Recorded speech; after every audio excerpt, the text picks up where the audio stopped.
Creías conocer la pintura. Imaginabas que las grandes obras eran solo imágenes bellas, detenidas para siempre, destinadas a decorar salas y arrancarnos suspiros educados. Olvídalo todo, absolutamente todo, porque hoy no proponemos un simple recorrido, descendemos por la madriguera más honda, donde la historia del arte se cruza con la pericia forense, con el rumor de conspiraciones y con un teatro anatómico que hace temblar certezas. Vamos a levantar el velo de lo que se oculta tras el barniz cuarteado y el brillo de pinceladas maestras para mostrarte la maquinaria secreta que late en el reverso de los cuadros más célebres. Esto no es otra lista cualquiera, es una decodificación. Revelaremos los 10 secretos mejor guardados, los códigos más osados escondidos en pinturas conocidas en todo el mundo, y nuestro orden no se parece a ningún otro. No repetiremos lugares comunes de guías turísticas ni manuales universitarios. Clasificaremos según la audacia del concepto, la hondura de la trama encubierta y hasta qué punto el subtexto escondido puede volarnos la mente y cambiarnos el juego. Lo que otros colocarían tímidamente en primer lugar quizá aquí quede a la mitad, porque la verdad real, es siempre más compleja, más inquietante y mucho más fascinante de lo que parece a primera vista. Prepárate, después de esto no volverás a mirar el arte del mismo modo. Arrancamos nuestro conteo con una historia más propia de una novela detectivesca contada sin prisas, donde la prueba clave no estaba solo escondida, fue borrada con descaro y, aún así, yació a la vista durante casi 4 siglos. En el 10º lugar aparece un lienzo del neerlandés Hendrik van Antonissen, Vista de las arenas desde Scheveningen, pintado en 1641. No lo situamos aquí por la dificultad del enigma, sino por la claridad con que expone el delito. Es el ejemplo perfecto de que un secreto no siempre es simbólico o metafórico. A veces es físico, material, literalmente repintado. A primera vista todo parece un paisaje marino típico del siglo de oro holandés. Una escena calma, casi melancólica, en una playa cercana a La Haya. Un grupo de figuras con ropas oscuras y formales se reúne al borde del agua. Miran algo. ¿Qué miran? No se entiende. Sus ojos apuntan a la nada, hacia las dunas. El cuadro colgó en el Fitzwilliam Museum de Cambridge, uno de los museos más respetados de Gran Bretaña, durante 140 años, y durante ese mismo centenar y 4 decenas de años, generaciones de historiadores, curadores y millones de visitantes se rascaron la cabeza ante ese instante raro, torpe, casi absurdo. La composición parecía carecer de foco, violando las reglas del género. ¿Por qué están ahí esas personas? ¿Qué las detenía tanto como para merecer ser pintado? La falta de un centro narrativo hacía que la obra resultara extraña, incompleta, casi defectuosa. ¿Y si te dijéramos que el protagonista de la escena, su figura trágica, fue suprimido con sangre fría? En 2014, durante una restauración programada, la conservadora Shang Kwang, al retirar capas de barniz amarillento, advirtió algo anómalo. En la zona exacta a la que convergían las miradas, la textura y la química de la pintura eran distintas. Era la huella de una intervención posterior a Antonissen. Gracias a tecnología de vanguardia, radiografías e infrarrojo, el equipo miró literalmente bajo la capa añadida. Lo que emergió en las imágenes en blanco y negro fue un choque absoluto.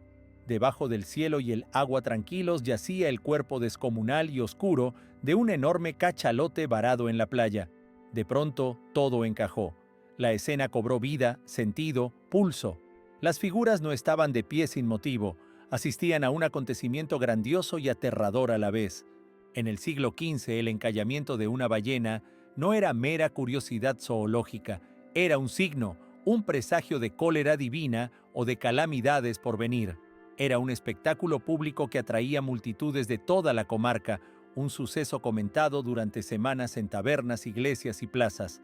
Lo que parecía un apunte sin rumbo se convertía en crónica vibrante, pero, como en toda buena investigación, surgió la pregunta decisiva: ¿quién, cuándo y, sobre todo, por qué cubrió el cetáceo?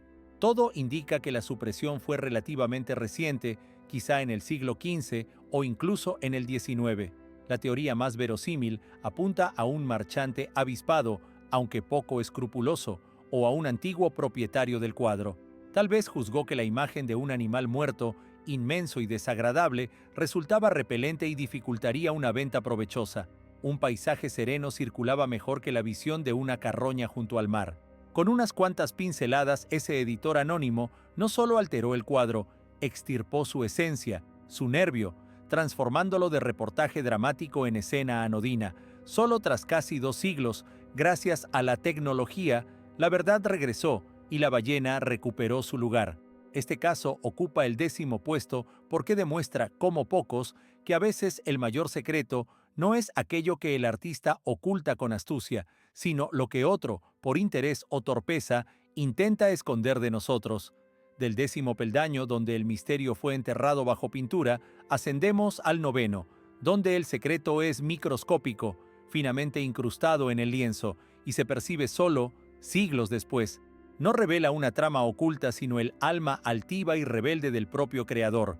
Hablamos del Baco del genio maldito del barroco, Michelangelo Merisi da Caravaggio, pintado hacia finales del siglo XVI. Caravaggio no fue un pintor más. Fue una estrella turbulenta de su tiempo, un genio y un provocador, duelista y homicida. Su vida breve y encendida fue un thriller tanto como su obra. Despreció los ideales pulidos del Renacimiento y pintó gente de carne y hueso, con sudor, con tierra bajo las uñas, con miedo y deseo en la mirada. Su Baco, dios del vino y del exceso, tampoco irradia olimpismo. Es más bien un muchacho de taberna romana, disfrazado, de gesto lánguido, rostro algo hinchado y manos no del todo limpias, que te tiende una copa barata. Esa es la esencia caravagesca, lo divino empapado de lo carnal. Pero el reto auténtico no está en su rostro ni en su pose, sino en el vino. Fíjate en la garrafa de vidrio, abajo a la izquierda. Un destello de luz, venido de una ventana fuera de cuadro, juega sobre su superficie convexa. Durante mucho tiempo se pensó que era un simple brillo, una filigrana técnica para ostentar dominio sobre texturas, hasta que, en 2009, gracias a reflectografía multiespectral, historiadores italianos se acercaron a ese destello como nunca. En la minúscula imagen deformada que refleja el vidrio, descubrieron un rostro, un diminuto autorretrato del propio Caravaggio, sentado ante el caballete, cabello oscuro, pincel en mano, pintando ese mismo cuadro. No es un guiño técnico ni una travesura, es una declaración audaz, casi sacrílega. Mientras otros firmaban discretamente en un ángulo, Caravaggio se colocó dentro de su obra, en su centro óptico, haciéndose parte del mito. Ya no es solo pintor, es demiurgo que nos observa desde el reflejo. ¿Por qué tan pequeño? ¿Por qué tan secreto? Puede que fuera su sello íntimo, una marca de orgullo, o quizá un pensamiento más hondo. Baco ofrece vino, símbolo de tentación, olvido, pecado, alteración de la conciencia, y en ese mismo vino se sienta el artista, que conocía como pocos esos estados. Nos invita a beber y, a la vez, a ver a través de sus ojos, los de quien paladeó por igual la luz de la inspiración y la tiniebla de sus vicios. Por esa audacia íntima, Caravaggio ocupa el 9º lugar. Su secreto no busca al espectador, es un mensaje a sí mismo, cifrado con una técnica adelantada 4 siglos. Subimos al 8º puesto y el secreto se vuelve más personal, más trágico y profundo. No trata de lo que el artista añadió con intención, sino de lo que intentó borrar desesperadamente y no pudo. Es la historia de fantasmas del pasado que emergen a través de la pintura. Hablamos de Pablo Picasso y su conmovedor El viejo guitarrista, realizado a finales de 1903 y comienzos de 1904. Es uno de los iconos de su período azul. Miseria absoluta, depresión honda y el duelo interminable por el suicidio de su amigo Carlos Casagemas. El cuadro parece pintado con lágrimas solidificadas, una figura alargada y quebradiza de un anciano ciego que se aferra a su guitarra como a un salvavidas, lo único que le queda en un mundo helado. El azul lo impregna todo, aire, cuerpo y ropas, es el color de la pena y del agotamiento.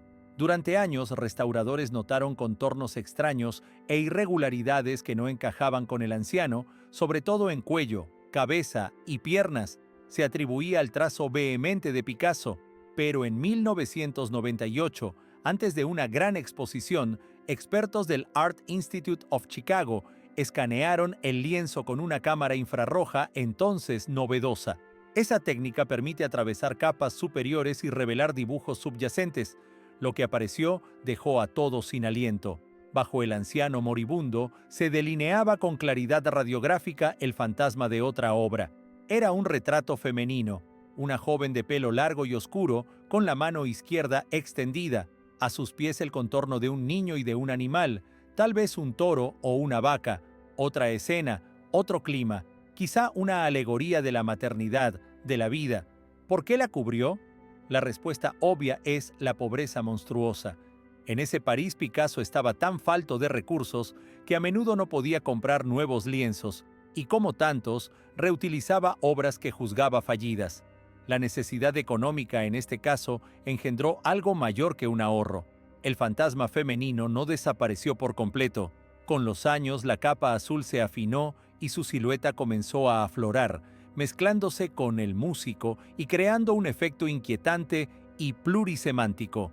Ya no es solo el retrato de un pobre guitarrista, es una película sobre la pérdida y la memoria superpuesta, un palimpsesto perfecto, como esos manuscritos reescritos que aún dejan traslucir las letras antiguas. El octavo lugar le corresponde porque aquí la tecnología no reveló un plan astuto, sino una necesidad trágica que, a su vez, produjo un significado más hondo y complejo, quizá no previsto ni por el propio Picasso. Del octavo sitio donde el pasado asoma sin permiso, pasamos al séptimo, y ya no nos recibe un espectro, sino un objeto muy real, deliberadamente distorsionado, que nos espía desde otra dimensión para recordarnos una verdad ineludible. Nos referimos a Los Embajadores, del alemán Hans Holbein el Joven, pintado durante su etapa inglesa a comienzos de la década de 1530. A primera vista es un retrato formal de alto rango de dos figuras influyentes y cultas. A la izquierda, Jean de Dinteville, embajador francés ante el rey inglés Enrique VII. A la derecha, su amigo, el obispo Georges de Selve, de visita diplomática en Londres. Apoyados en una estantería, exhiben objetos que proclaman estatus y erudición: globo celeste, relojes solares, instrumentos de navegación, libros, tratados, un laúd, todo un himno a la ciencia y las artes del Renacimiento. Sin embargo, la cuerda rota del laúd introduce una disonancia nada casual. Alude a la ruptura religiosa, a la pérdida de armonía que desgarraba a la cristiandad, y pese a tanto símbolo, el verdadero centro no está en la repisa, sino a ras del suelo sobre el mosaico. Entre los orgullosos embajadores se despliega una forma alargada y borrosa que cruza la composición en diagonal. Parece un defecto, un accidente, un intruso en una escena de realismo calibrado. La clave se revela si dejamos de mirar de frente. Hay que alejarse, desplazarse hacia el borde derecho y agacharse, observando desde un ángulo extremo. Entonces, ocurre el prodigio óptico. La mancha incomprensible se recoge en la imagen nítida de un cráneo perfectamente anatómico. La técnica anamorfosis tuvo en Holbein un virtuoso, y aquí no es un simple divertimento. El cráneo es el emblema clásico del memento mori, recuerda la muerte. El lugar que ocupa es una jugada filosófica magistral. Mientras miras de frente compartes la perspectiva de los retratados, el mundo del poder, de la riqueza, de la ciencia, de los asuntos terrenales. En ese plano la muerte es un ruido periférico que ignoras. Cambia el punto de vista, cambia literalmente tu postura, y aparece la verdad. La muerte es el único objeto sin distorsión. Holbein susurra: da igual cuán rico, sabio o influyente seas, la muerte iguala a todos, y su rostro se descubre cuando miras la vida desde un ángulo oblicuo. El séptimo lugar es suyo por la hondura filosófica y por exigir al espectador que participe con el cuerpo y con la mente. En el sexto lugar se alza un cuadro que no es solo un retrato, sino un documento legal cuidadosamente compuesto y encriptado.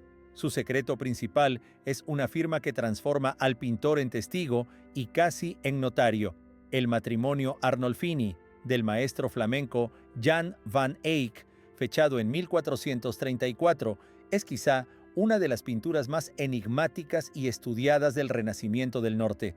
Vemos al acaudalado mercader italiano Giovanni di Niccolao Arnolfini, y a su esposa en su casa de la próspera Brujas.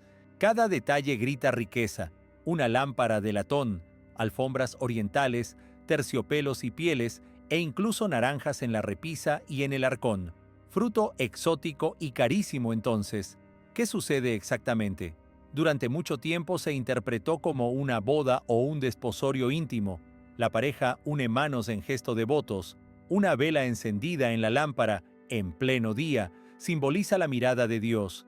Un pequeño grifón a sus pies representa la fidelidad y los zapatos apartados marcan el suelo del hogar como terreno sagrado. La lectura de manual parecía perfecta, pero las dudas han crecido. Puede que sea un retrato por encargo tras la muerte de la esposa, insinuada por una vela apagada sobre su lado y otra viva sobre el de él. O quizá un acto legal que otorga a la mujer poder para gestionar los asuntos del marido ausente, cosa habitual entre mercaderes. Sin embargo, el secreto indiscutible está justo en el centro de la pared del fondo entre ambos. Un pequeño espejo convexo con marco tallado. No es adorno, es un portal semántico. El espejo refleja con virtuosismo no solo la espalda de la pareja, sino también lo que tienen enfrente, lo que ocuparíamos nosotros si estuviéramos allí. En la puerta aparecen dos figuras diminutas, una de azul y otra de rojo. Son testigos, y sobre el espejo, una inscripción caligráfica en latín: Johannes de Eyck, fuit hic 1434. No es una firma común, es una declaración de presencia. Jan van Eyck estuvo aquí. Todo indica que una de esas dos figuras es el mismo. Así, el cuadro se transforma de retrato a documento atestiguado, y el artista en testigo presencial. El espejo deja de ser demostración técnica para volverse prueba irrefutable y cruce entre realidad y arte, entre el mundo creado y el nuestro. Por esa multilayeridad y por convertir el acto pictórico en acto jurídico, el Arnolfini se gana el sexto lugar. Entramos en el quinto puesto con la historia de cómo una de las imágenes más luminosas y apacibles puede esconder una versión cifrada de la escena más dramática del Nuevo Testamento. Es La terraza de café por la noche, de Vincent van Gogh, pintada en Arles, en el sur de Francia, en septiembre, hacia finales de la década de 1880. A simple vista es un himno a la vida, una terraza bañada por lámparas de gas bajo un cielo meridional profundo y aterciopelado, sembrado de estrellas grandes y vivas, gente que charla y bebe, una calma que sorprende en Van Gogh, uno de esos raros instantes de quietud en su obra. Eso pensamos durante 100 años, hasta que un grupo de investigadores independientes, entre ellos Jared Baxter, propuso una lectura nueva y radical. La terraza sería una última cena encubierta, reimaginada en clave contemporánea. Suena descabellado, pero repasemos indicios con calma. Contemos los comensales, son 12, como los 12 apóstoles. En el centro, en pie, una figura de cabellos largos con una túnica blanca casi luminosa, formalmente un camarero, ocupa la posición axial y adopta una pose que recuerda a Jesús. Detrás de él, el marco de una ventana dibuja una cruz nítida, y uno de los 12, una silueta oscura casi sin rostro, está de espaldas y parece escabullirse hacia una puerta sombría. Podría ser Judas abandonando la cena tras ser señalado. Van Gogh fue hijo de un pastor protestante, su educación fue religiosa y en su juventud se planteó seriamente ser predicador. En sus cartas a Theo habló de una aspiración ardiente: crear un arte religioso nuevo, comprensible, sin pompa medieval ni dogma. Quizá esta terraza fue su apuesta genial por trasladar una historia sagrada a un entorno cotidiano y moderno, mostrar que lo divino, el milagro y la tragedia habita también bajo la luz humilde de un farol de gas. Por su audacia y por el debate encendido que aún suscita en la academia, esta pintura ocupa el quinto puesto. Si la hipótesis es cierta, transforma nuestra imagen de Van Gogh, no ya como un genio instintivo devorado por sus emociones, sino como un pensador capaz de cifrar una alegoría de múltiples capas en una escena callejera aparentemente diáfana. Volamos al cuarto lugar y nos topamos con una obra que hace aplaudir a ufólogos y partidarios del paleocontacto. Es un lienzo que formula sin rodeos la pregunta: ¿estábamos solos en el universo? Y parece sugerir que no. Se trata de la enigmática Madonna con San Giovannino, atribuida a Domenico Ghirlandaio, figura señera de la escuela florentina del siglo X. Exhibida en el Palazzo Vecchio, presenta una escena religiosa canónica. La Virgen mira con ternura al niño y cerca se arrodilla un joven Juan el Bautista, todo armonioso y apacible, ejemplo ideal del primer renacimiento. Todo, salvo un detalle insólito en el cielo, sobre el hombro derecho de María, un objeto oval oscuro, nítido, suspendido, del que parecen irradiar haces dorados. No es pájaro, ni ángel, ni grieta en la pintura, es un objeto sólido, discoidal, con cúpula y oquedades. Más abajo, en la costa rocosa, un pastor diminuto se protege los ojos del resplandor y mira hacia arriba con asombro y alarma. Su perro, junto a él, también alza la vista, como ladrando al fenómeno. Para el ojo moderno, la asociación es inmediata, un platillo volador. Los historiadores del arte ofrecen explicaciones sobrias: una nube simbólica, una estrella, una alegoría de la presencia divina, pero el objeto es demasiado material, y la reacción del pastor y del perro sugiere algo real y extraordinario. Hay otras obras medievales y renacentistas con objetos celestes extraños, pero esta Madonna es el ejemplo más claro y discutido. Se queda con el cuarto puesto porque su secreto traspasa la historia del arte e irrumpe en la ufología y en la gran pregunta sobre nuestro pasado. ¿Licencia artística mal leída por nosotros o testimonio de algo que apenas ahora empezamos a aceptar? Entramos en el podio. En el tercer lugar no hay un simple cuadro, sino una caja de Pandora, una bomba intelectual rebosante de códigos, profecías, teorías heréticas y cifras musicales. Es La Última Cena de Leonardo da Vinci, el gran mural que ocupa una pared entera del refectorio del convento dominico de Santa María delle Grazie, en Milán. No ilustra sin más un pasaje bíblico, captura, como un thriller psicológico, el instante en que Cristo pronuncia la frase que hace estallar la sala: «En verdad os digo, uno de vosotros me traicionará». Leonardo, director consumado, no pinta el acto de la traición, sino la explosión emocional inmediata. Los 12 apóstoles se agitan en 4 grupos de 3, un torbellino de asombro, ira, miedo, negación y desconcierto. Y aún así, debajo de esta dramaturgia, se despliegan capas que investigadores y conspirólogos siguen descifrando.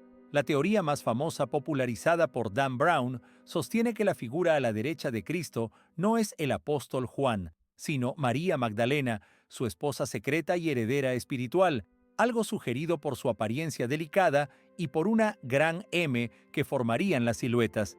Pero eso es solo la espuma. En 2007, el músico y técnico informático Giovanni Maria Pala propuso un hallazgo casi místico. Leonardo, también músico e inventor de instrumentos, habría cifrado una melodía. Al trazar 5 líneas de pentagrama sobre el mural, las manos de los apóstoles y los trozos de pan se alineaban como notas.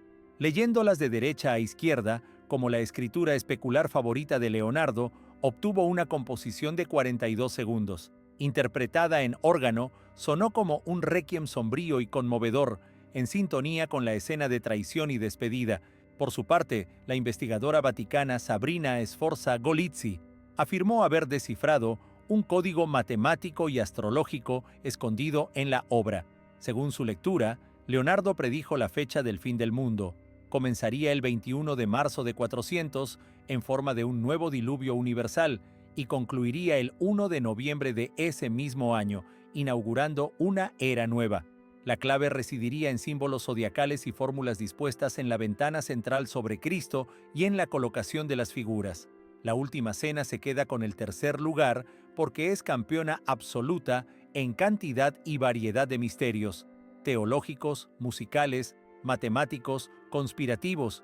Incluso en su estado deteriorado, sigue generando enigmas que parecen inagotables, como si la genialidad de Leonardo desbordara lo humano. Llegamos al segundo puesto con la pintura más célebre, custodiada y reproducida del planeta, la Mona Lisa o Gioconda de Leonardo da Vinci. No la ponemos primera precisamente porque sus enigmas superficiales, la sonrisa esquiva, la identidad del modelo, el paisaje irreal, se han vuelto tópicos. Pero los secretos más hondos han salido a la luz hace poco, y resultan más extraños que cualquier mito popular. Todos conocen su sonrisa que aparece y se disuelve según donde miremos. Leonardo logró ese efecto hipnótico con el esfumato, veladuras sutiles que suavizan contornos y transiciones de luz y sombra. Si fijas la mirada en los labios, tu visión central borra la sonrisa. Si miras a los ojos, las comisuras, ahora en tu visión periférica, recuperan matices y el cerebro recompone la sonrisa. Es un truco neurovisual adelantado a su tiempo. Pero lo verdaderamente perturbador llegó con la tecnología del siglo XXI. El científico francés Pascal Cot, fundador de Lumière Technology, dedicó más de una década a estudiar la obra con una cámara multispectral única, capaz de registrar en 13 rangos de luz, pelando las capas como una cebolla.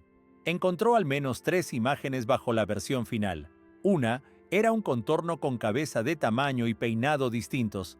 La más sorprendente, un retrato completo de otra mujer, en la misma pose, con la cabeza girada y sin rastro de sonrisa.